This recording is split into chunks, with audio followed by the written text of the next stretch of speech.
देखो जैसे इसी क्वेश्चन को, सेम वही क्वेश्चन है, हमें डिफरेंशियबिलिटी चेक करनी थी। अब देखो अगर हम कंटिन्यूटी नहीं चेक करते तो डायरेक्ट हम लेफ्ट हैंड डेरिवेटिव और राइट हैंड डेरिवेटिव के फार्मूले लगा सकते थे, उससे भी ये क्वेश्चन हो जाता है ना। इन फार्मूलों में अच्छी बात ये है कि इन फार्मूलों को लगाने से पहले हमें कंटिन्यूटी नहीं देखनी होती है, फंक्शन कंटिन्यूअस है या नहीं है इससे मतलब नहीं होता। देखो जैसे हमने बताया था कि राइट हैंड डेरिवेटिव का फार्मूला क्या होता है, देखो limit h tending to 0 f of a plus h minus f a upon h, है ना। देखो राइट हैंड डेरिवेटिव का formula x equal to a पर ये होता है।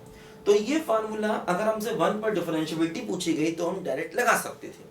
अब इसके लिए हमें कंटिन्यूटी को चेक करने को जरूरत नहीं होती। देखो x इक्वल टू 1 पर निकालना है तो हम a की जगह पर 1 रख देंगे, तो क्या हो जाएगा 1 plus H minus F one by H, ध्यान दीजिए, है ना।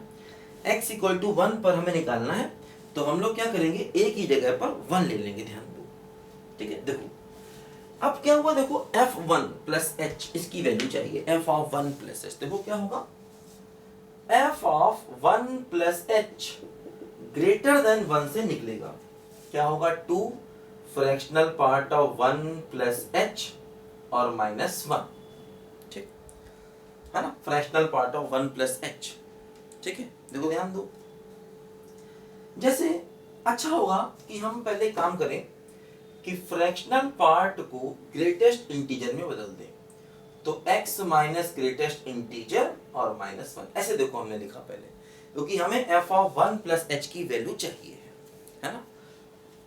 तो देखो हमने क्या किया, पहले फंक्शन को ग्रेटेस्ट इंटीजर में लिखा, अब f ऑफ 1 प्लस h लिखो,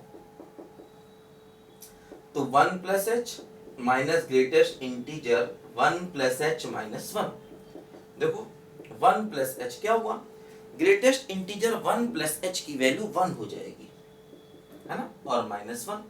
देखो ये कैंसिल हुआ, क्या आ गया 2h माइनस 1 आ गया। देखो f of 1 plus h, f of 1 निकालना है तो f ऑफ 1 देखो यहीं से डायरेक्ट निकलेगा, है ना।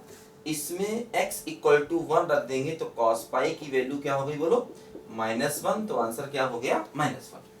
तो देखो यहां से f ऑफ 1 प्लस h की वैल्यू अगर हम रखेंगे देखो ये हो जाएगा limit h tending to 0 f of 1 plus h 2s minus 1, है ना।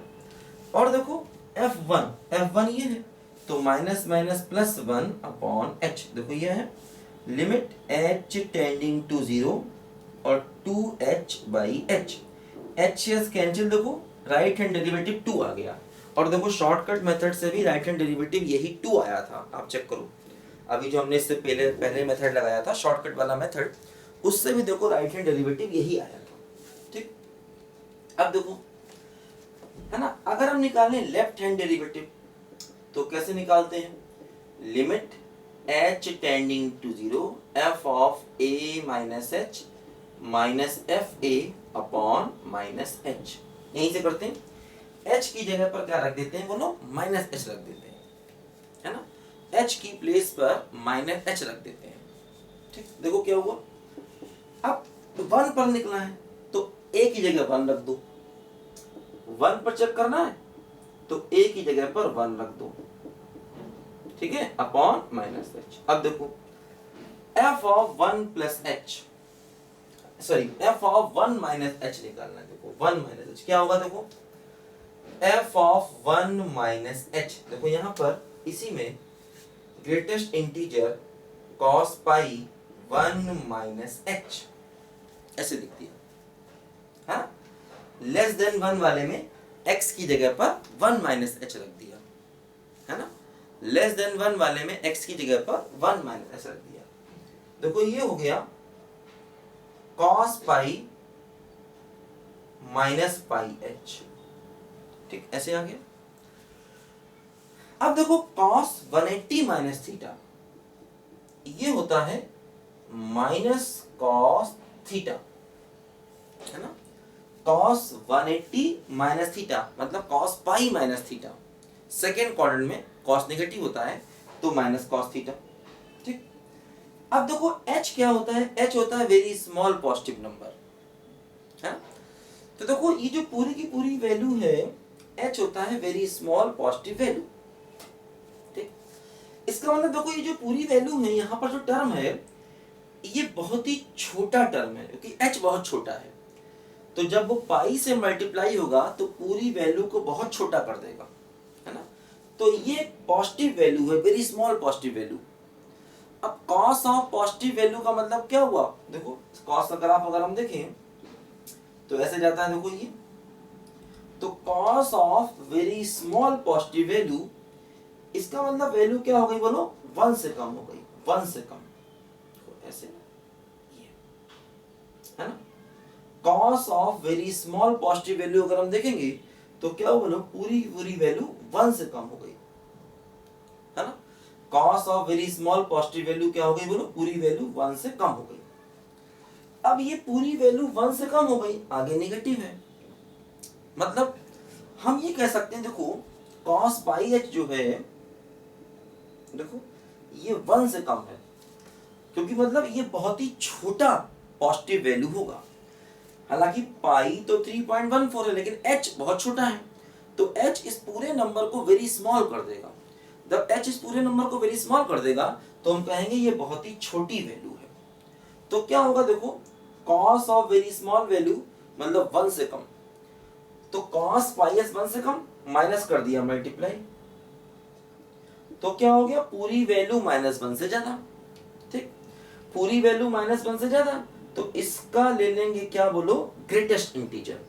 तो ये वैल्यू क्या हो जाएगी बोलो, -1 के बराबर आ जाएगी, ये हो जाएगा -1 के बराबर, क्योंकि ये टर्म -1 से ज्यादा है, -1 से ज्यादा, उसका ग्रेटेस्ट इंटीजर क्या आ गया बोलो, -1। तो क्या हो गया बोलो, लिमिट h टेंडिंग टू 0, देखो ये वैल्यू -1,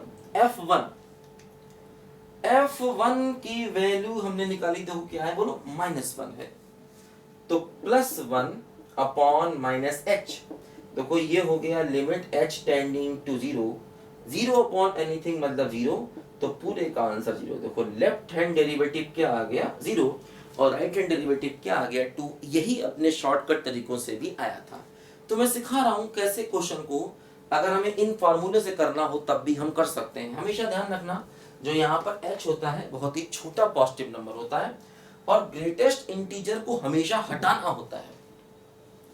जब तक ये ग्रेटेस्ट इंटीजर फ्रैक्शनल पार्ट के सिंबल हटते नहीं है हम लोग लिमिट को आगे अप्लाई नहीं कर सकते। देखो वही हमने किया, पहले फ्रैक्शनल पार्ट को ग्रेटेस्ट इंटीजर में चेंज किया, फिर ग्रेटेस्ट इंटीजर के सिंबल को भी हटाया, तो हमें अपनी लिमिट का आंसर मिल गया। यही हमें करना होता है एग्जैक्टली, है ना। ग्रेटेस्ट इंटीजर, फ्रैक्शनल पार्ट, इनको हटाना होता है, ध्यान दो, ठीक है। और h हमेशा बहुत छोटा पॉजिटिव नंबर है। इस मेथड में ये बात इंपॉर्टेंट है कि इससे में हमको इसको लगाते समय हमें कंटिन्यूटी पर ध्यान नहीं देना, फंक्शन अलग अलग है सेम है इस बात पे भी ध्यान नहीं देना। करो सब बच्चे ध्यान से, जल्दी से इसको